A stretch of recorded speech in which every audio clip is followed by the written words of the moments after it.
नमस्कार, दर्पण solution YouTube channel पर मैं प्रवेंद्र आपका हार्दिक स्वागत करता हूं। इस वीडियो के माध्यम से हम आयकर गणना प्रपत्र किस तरह से बनाएं पूरी प्रोसेस में आपको बताने वाला हूं। सीपी कुर्मी सर का ये एक्सेल शीट है। इस एक्सेल शीट से हम अपना आयकर गणना प्रपत्र किस तरह से जनरेट करें, जिसे हम वेतन ड्रॉ कहते हैं, वो वेतन ड्रॉ हम किस तरह से जनरेट करें। 2022-23 वित्तीय वर्ष के लिए हम ये वेतन ड्रॉ बनाने वाले हैं। तो आप इस वीडियो को देखकर अपना वेतन ड्रॉ खुद अपने कंप्यूटर पर आप आसानी से बना सकते हैं। आप इस वीडियो को लास्ट तक देखें। तो यहाँ पर हम देखते हैं कि जब हम ये फाइल ओपन करते हैं तो हमारे इस तरह का इंटरफेस दिखाई देता है और सबसे ऊपर हमें दिखाई देगा प्रोटेक्टेड व्यू, और इसमें हमें इनेबल एडिटिंग का ऑप्शन दिखाई देगा। सबसे पहले हमें ये काम करना है, इनेबल एडिटिंग पर क्लिक करना है। ये हमें सबसे फर्स्ट में कर लेना है, इनेबल एडिटिंग। आप इस फाइल को डाउनलोड करते हैं, डाउनलोड करने के बाद ओपन करते हैं तो ओपन करने पर इस तरह का इंटरफेस दिखाई देता है। सबसे पहला काम हमारा होगा इसको इनेबल करना। तो इसमें हमने क्लिक कर दिया, हमारा इनेबल एडिटिंग हो गया है। अब हम यहाँ पर देखते हैं इसके निर्देश। आप इन निर्देशों को अच्छे से पढ़ लें। मास्टर शीट से रिलेटेड यहाँ पर निर्देश हैं।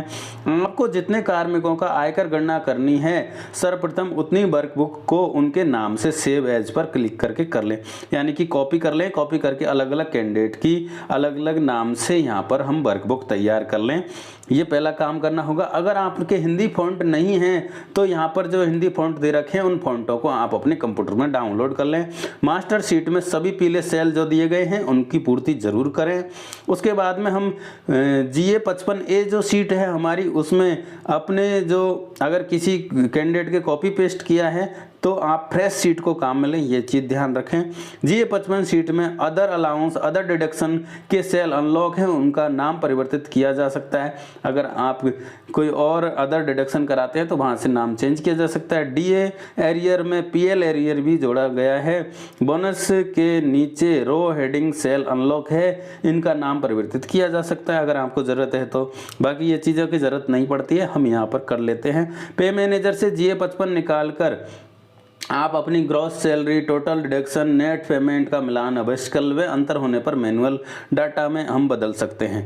NPS के जो एम्प्लॉय हैं उनके लिए कंप्यूटेशन शीट की ग्रॉस सैलरी में गवर्नमेंट कंट्रीब्यूशन फंड भी जोड़ा जाता है, ये यहाँ पर दिखाई दे रहा है। उसके बाद में 2 या 2 से अधिक DDO के अधीन होने पर फॉर्म नंबर 16 अलग अलग प्राप्त करने के लिए GA 55 अलग अलग तैयार करना होगा।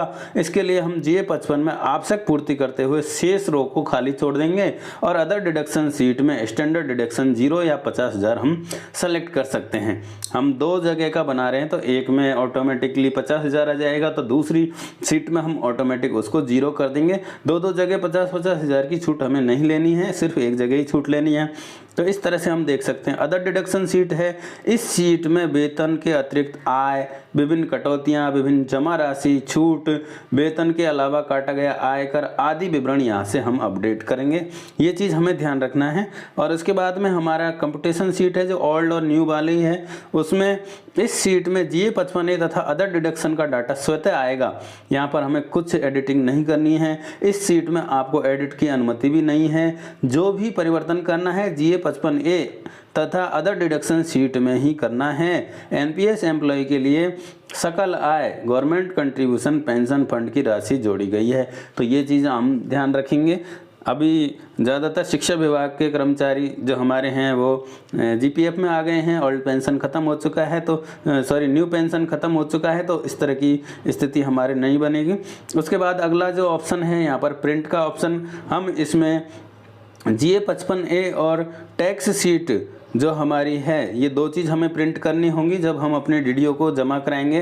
तो GA 55A हमें प्रिंट करना है और टैक्स शीट जो A4 साइज पर ऑटोमेटिक सेट किया गया है, उसमें से अगर आप ओल्ड वाला लेना चाहते हैं, न्यू वाला लेना चाहते हैं, जिसमें आपको फ़ायदा हो रहा है उसको सेलेक्ट करें और उसको प्रिंट करना है। ये चीज़ आपको ध्यान रखनी है। सीधे दोनों सीट GA 55A और टैक्स वाली जो सीट है उसे आगे पीछे हम प्रिंट कर लें। एक पेज पर हम प्रिंट करेंगे तो दोनों साइड में ये हमारा एक वेतन ड्रॉ कंप्लीट हो जाएगा।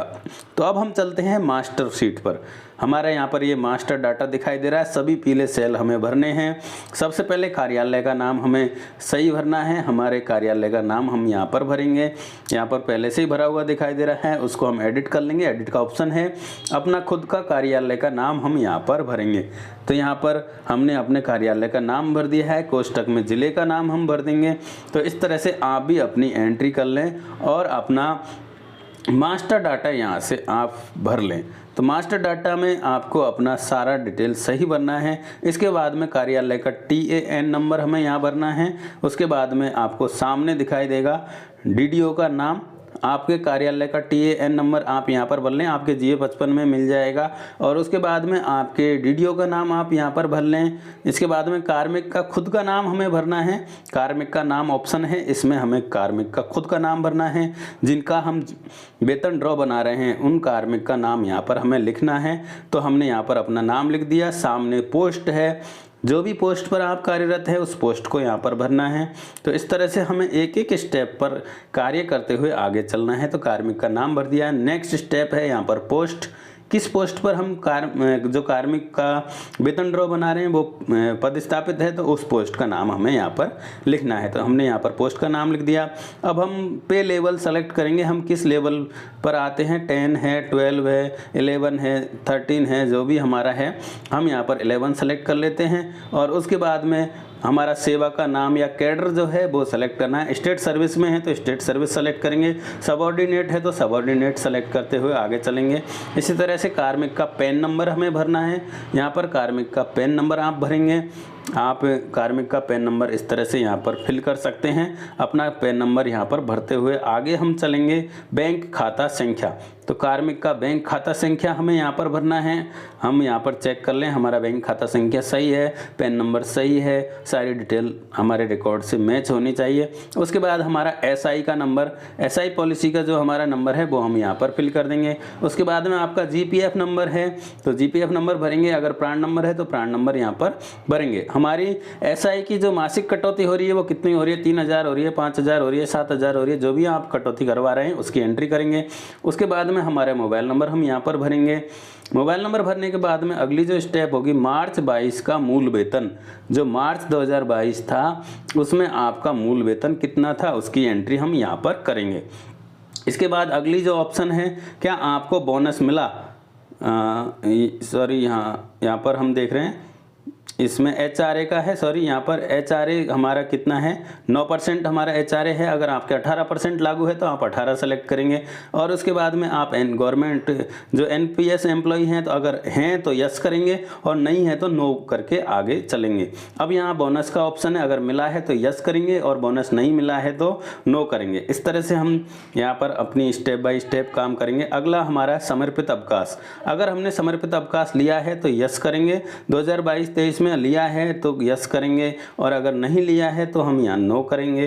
और अगर लिया है तो किस महीने में हमने समर्पित अवकाश लिया है उसको महीने को यहाँ सेलेक्ट करना है।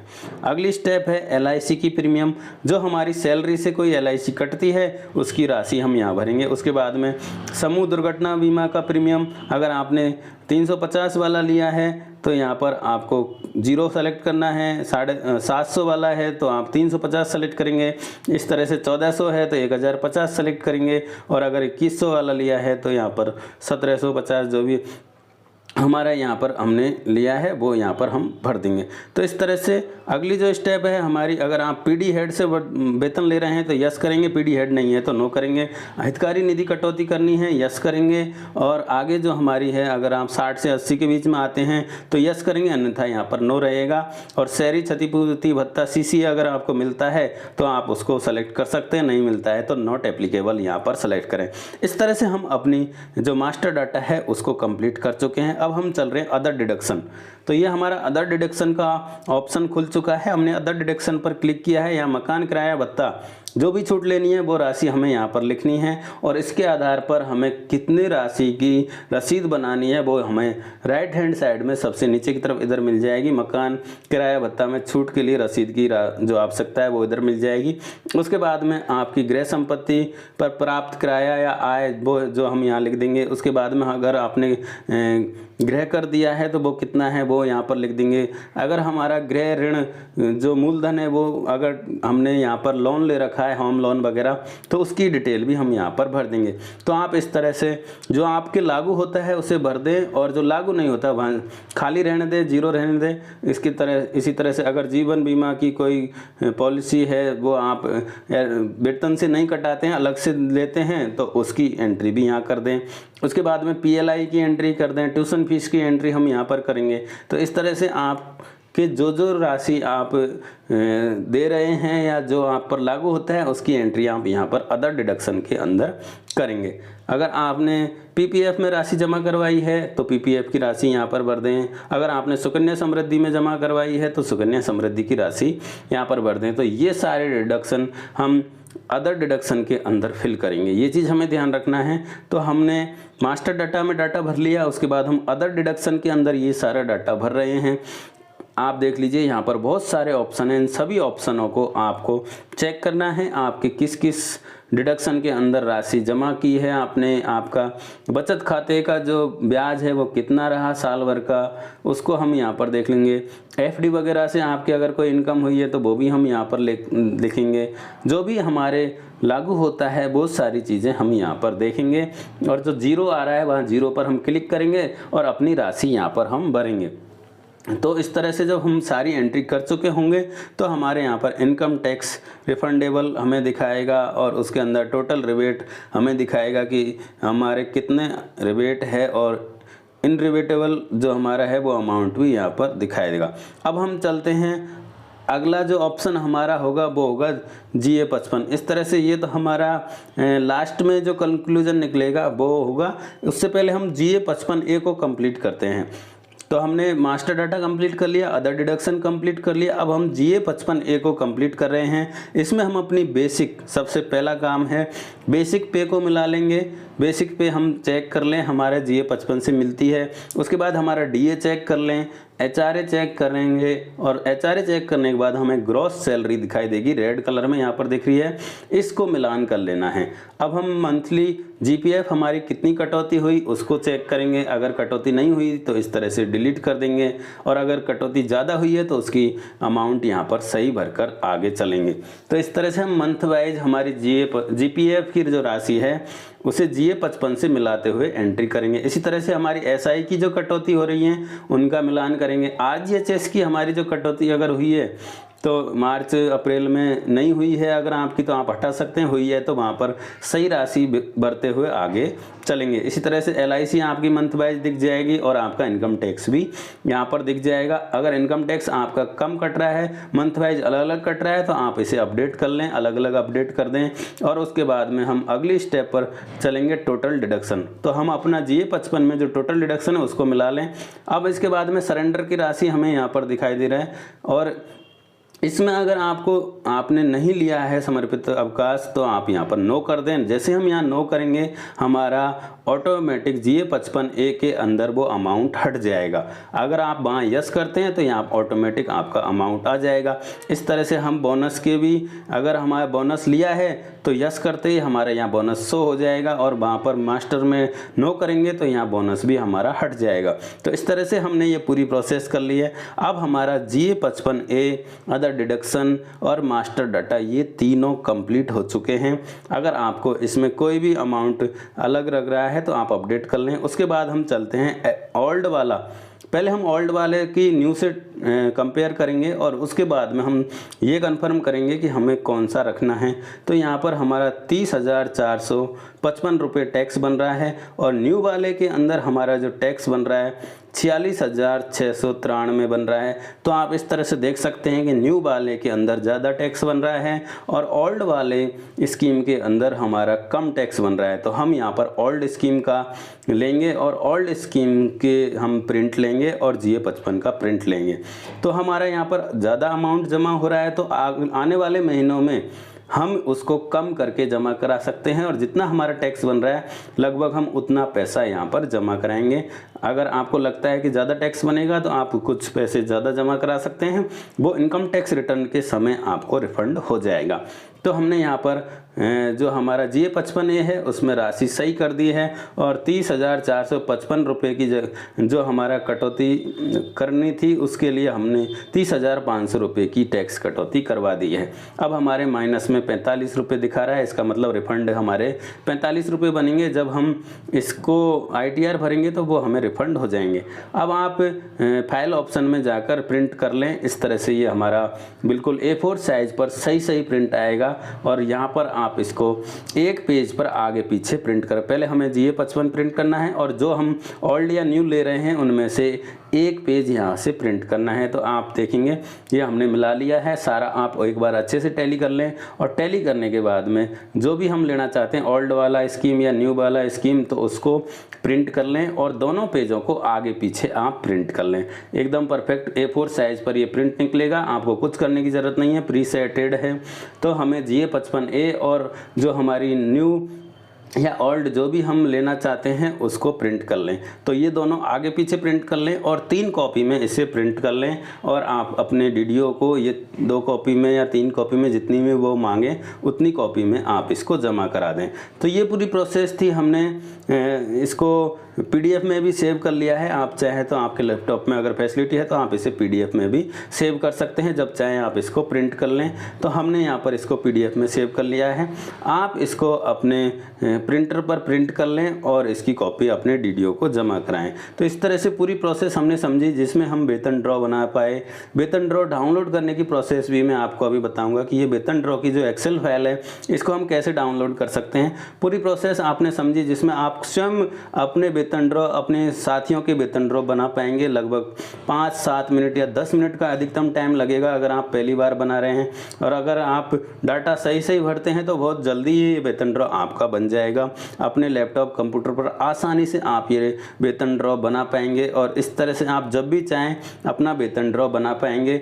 इसी तरह से हमने CP कुर्मी सर का ये एक्सेल शीट आपको बताया है कि इस पर हम किस तरह से काम करेंगे, और भी जो एक्सेल शीट है उनके वीडियो भी हम आपके लिए लेकर आएंगे। आपको जो आसान लगे, सुटेबल लगे, उस एक्सेल शीट पर आप काम कीजिए और अपना वेतन ड्रॉ बनाएं। अपने साथियों का वेतन ड्रॉ आप अपने घर पर या अपने कंप्यूटर पर, अपने लैपटॉप पर आसानी से बना सकते हैं। अगर आप इसको बाज़ार में बनवाने जाएंगे तो लगभग 300 रुपये, 250 रुपये इस तरह का चार्ज आपको लिया जाएगा। तो आप कोशिश करें तो आप खुद इस वेतन ड्रॉ को खुद जनरेट कर सकते हैं और आसानी से इसे जनरेट किया जा सकता है। इसमें सिर्फ आपको GA55A और जो आपकी कटौतियाँ साल भर की हैं उन कटौतियों का सही मूल्यांकन करते हुए सही एंट्री करनी है। अगर आप गलत एंट्री करेंगे तो फिर आपको लास्ट में जब इसके साथ में अपनी रसीदें देनी होंगी तो वो राशियाँ बिल्कुल मैच होनी चाहिए। जो आप रसीदें दे रहे हैं टोटल उसका साल भर का दे रहे हैं तो उसमें और जो आपने राशि भरी है उसमें मिसमैच नहीं होना चाहिए। रसीदों की जो राशि है वो बिल्कुल सही हमें दिखाई देनी चाहिए। अगर आप HRA की छूट ले रहे हैं तो जो आपने रसीदें बनाई हैं उतने अमाउंट का ही आप जो HRA की छूट लेनी है वहाँ पर आपको इसमें दिखा रहा है कि अगर हम 25,000 की छूट लेते हैं तो लगभग हमें 99,000 रुपये का जो HRA के लिए रसीद लगानी पड़ेगी वो हमें लगानी पड़ेगी। तो इस तरह से आप आसानी से जो आपका वेतन ड्रॉ है वो बना पाएंगे। और इस वेतन ड्रॉ को बनाने के लिए आप एक्सेल शीट डाउनलोड करेंगे तो सबसे पहले आप गूगल पर CP Kurmi excel sheet for वेतन ड्रॉ इस तरह से आप सर्च कर सकते हैं। CP कुर्मी एक्सेल फॉर वेतन ड्रॉ मैंने सर्च किया तो यहाँ पर हमारी वेबसाइट आ जाती है सेवक। और इस राज सेवक वेबसाइट पर जैसे हम क्लिक करेंगे हमारे सामने CP कुर्मी सर का पेज ओपन हो जाता है और यहाँ से हम अपना जो एक्सेल शीट है वो डाउनलोड कर पाएंगे। आप हर बार फ्रेश शीट डाउनलोड करें, कभी यहाँ पर लेटेस्ट अपडेट भी किया जाता है तो आप उसे डाउनलोड कर लें। यहाँ पर हमें दिखाई देगा इनकम टैक्स कैलकुलेटर, यहाँ पर हमें दिखाई दिया। जैसे हमने क्लिक किया ये फाइल हमारी डाउनलोड हो जाती है और आप जितने कर्मचारियों के लिए बनाना चाह रहे हैं उसकी कॉपी कर लें और कॉपी करके आप एक कर्म का नाम लिख दें और उसके बाद में आप उस कार्मिक का वेतन ड्रॉ बनाएं। आसान रहेगा। अगर आप एक कार्मिक के बना लें उसी में दूसरे कार्मिक के बनाते हैं तो आपको समस्या आ सकती है। इसलिए आप पहले सबके नाम से अलग अलग कॉपी कर लें और अलग अलग जो एक्सेल शीट है उसमें उस कार्मिक का नाम लिखते हुए उसकी एक्सेल शीट जनरेट करें, जिससे आप आसानी से ये वेतन ड्रॉ बना पाएंगे। वीडियो देखने के लिए धन्यवाद।